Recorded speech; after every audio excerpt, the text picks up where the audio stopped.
Hablando de justicia, hablé con un abogado del Foro Salteño para que nos comente, en definitiva, cuál es su experiencia como abogado litigante en el Día del Abogado. Pero ahora quiero saber cuál es la experiencia del abogado en la judicatura. Vamos a hablar con el doctor Jorge Luis Villada, que logró escalar el último peldaño acá en la justicia federal, que es ser presidente nada menos que de la Cámara Federal de Apelaciones de Salta, y consagrarse además como un erudito del derecho. Tiene más de 60 obras escritas, ha hecho un aporte, digamos, sustancial al mundo del derecho a través de sus obras jurídicas y demás. Así que vamos a charlar con él para homenajear de alguna manera al abogado que trabaja en otra área que es ya la justicia, la judicatura. Doctor Jorge Luis Villada, Jorge Galvo, lo saluda, ¿cómo le va? Buenos días, Jorge. Buenos días a usted y a toda su audiencia. Bueno, un placer saludarlo hoy día. Muchas gracias por sus palabras. Creo que son más producto del afecto y la amistad que de la realidad. No pierdo la objetividad, se lo puedo asegurar. ¿Cómo le contaba a la gente, ¿no? Que por ahí un abogado tiene que decidir si va a ser un abogado litigante, si quiere ser un abogado que entra a la justicia, y de repente en esa encrucijada por ahí se están enfrascados muchos. ¿Cómo es la vida dentro del ámbito judicial? ¿Qué experiencia usted podría recordarle a la audiencia? Porque todo el mundo cree que ser juez es muy fácil, pero sin embargo yo por lo menos creo que no es tan fácil, ¿no? No, la verdad que es bastante duro, bastante difícil y a veces cuesta renunciar a muchas cosas que la vida del hombre común no se imagina. Como abogado yo tuve la oportunidad de ejercer, sobre todo en materia civil, comercial y de familia.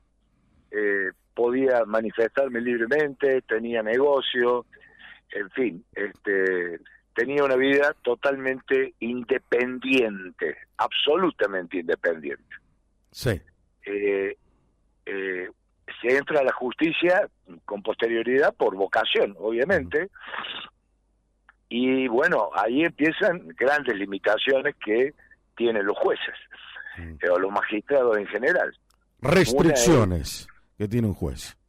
Sí, muchísimas. ¿De qué orden son ese tipo de restricciones? ¿Son legales, éticas, morales? Mire, lo único que comparte claramente con el abogado es el apego a la ley, la ética profesional y la vocación, obviamente, por llevar adelante las funciones.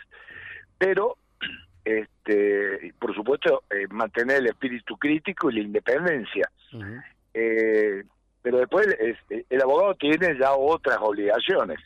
La lealtad a su cliente, que el juez no debe tener lealtades nada más que con la Constitución y las leyes, y las restricciones son muchas. O sea, un juez no puede ejercer ninguna actividad de tipo comercial, salvo la docencia, no puede hacer actividad política, tiene que mantener una conducta que vaya de acuerdo con el decoro y con la función que desempeña, no puede visitar muchos lugares a los que un abogado puede ir libremente como lugares de juego o lugares similares.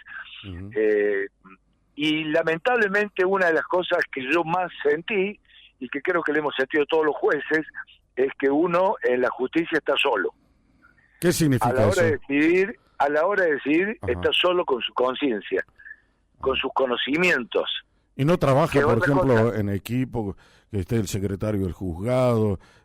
Sí, bueno, pero esos son colaboradores. Sí. El trámite de la causa. Pero a la hora de decidir, el que pone la firma y dice culpable o inocente o quién tiene la razón es el juez. Y eso significa que hay gente que queda conforme con uno y hay gente que lo odia de por vida porque perdió. Pero bueno, son los gajes del oficio, lamentablemente. Ujú. Y la otra cuestión es que, bueno, el juez tiene que ser absolutamente objetivo, imparcial e independiente, exigencias que a veces no tiene el abogado. Ujú. Necesariamente. El abogado tiene que defender a su cliente, fundamentalmente, tiene que defender un caso y tiene un margen de libertad de acción muy superior al del juez en su vida personal, su vida privada, su familia. Usted ha visto los últimos tiempos a muchos jueces que los han amenazado, que han tenido que poner custodia para su familia. Bueno, hay una serie de condicionamientos que lamentablemente obliga a tener el cargo, y bueno, si uno no está dispuesto a asumirlo, más vale que no acepte el cargo de juez, que siga dedicándose a la abogacía. Pero, Exactamente.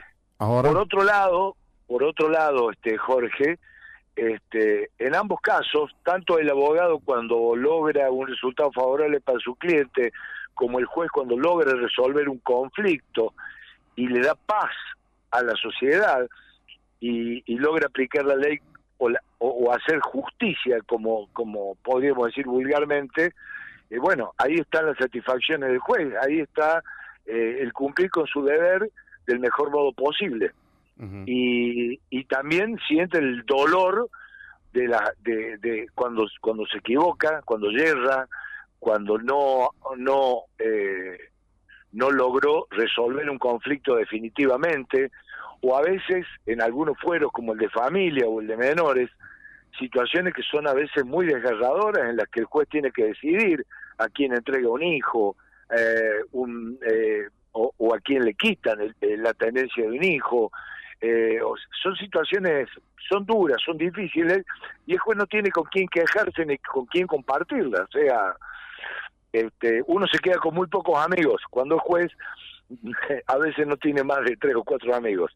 Cuando es abogado es distinto, claro. porque justamente el ejercicio de la profesión implica que uno tenga mucha vida, con mucha conexión social, mucho despliegue en la comunidad, se haga conocido, etcétera, etcétera. O sea, tiene sus similitudes y tiene sus diferencias. ¿Y la vida Pero bueno, intelectual del juez cómo es? Bueno, ahí tengo que ser brutalmente honesto. Hay jueces que entienden que cuando llegan al cargo, jueces, fiscales, le hablo de todos los magistrados en general, entienden que a partir de ese momento tienen que empezar a estudiar más y a capacitarse más para merecer el cargo que tienen. Pero hay otros que desgraciadamente llegan al cargo y no tocan más un libro, no se capacitan más porque creen que ya alcanzaron la cúspide y que ahí se acabó su obligación de seguir actualizándose. Y eso es absolutamente falso. El juez no puede parar de estudiar nunca, porque es quien dice el derecho, es el que decide lo que el derecho dice, es el que interpreta definitivamente la ley. Por supuesto que la máxima, la última instancia es la Corte, pero en cada caso concreto, el juez es parte de un poder del Estado que tiene que decidir una situación. Y para eso tiene que estar muy preparado, tiene que tener mucha racionalidad, mucho sentido común, que es fundamental para un juez, y además de su capacitación, y además de ser expeditivo, de dar soluciones rápidas, de no demorar los trámites, porque detrás de cada expediente hay una persona o una familia u otros intereses que están sufriendo o están esperando esa decisión para poder planificar su vida, con lo cual el juez tiene que ser muy consciente de que a veces tiene en su vida la mano, o en sus manos la vida o el destino de mucha gente, y no tiene que perder de vista que el expediente es algo más que un número y papeles, es un drama que le han traído para resolver, es un problema que le han traído para resolver, y él tiene que decir la última palabra, y es una responsabilidad muy grande. De eso no se tiene que olvidar nunca un juez. Doctor Villada, le agradecemos infinitamente que haya compartido su tiempo con nosotros en este Día del Abogado y le mandamos un gran saludo. No, yo le agradezco a usted la oportunidad, saludo a todos los abogados, a todos los colegas que ejercen fiel y lealmente y éticamente su función, su trabajo. hoy en el natalicio de Juan Bautista Alberdi, y también a esos jueces, magistrados y funcionarios que trabajan muy silenciosamente y que la gente no conoce su día a día, que es 7x24 y todo el año. Así que a todos les mando un gran abrazo. Gracias. Quo Vadis, con Jorge Calvo, periodismo en serio.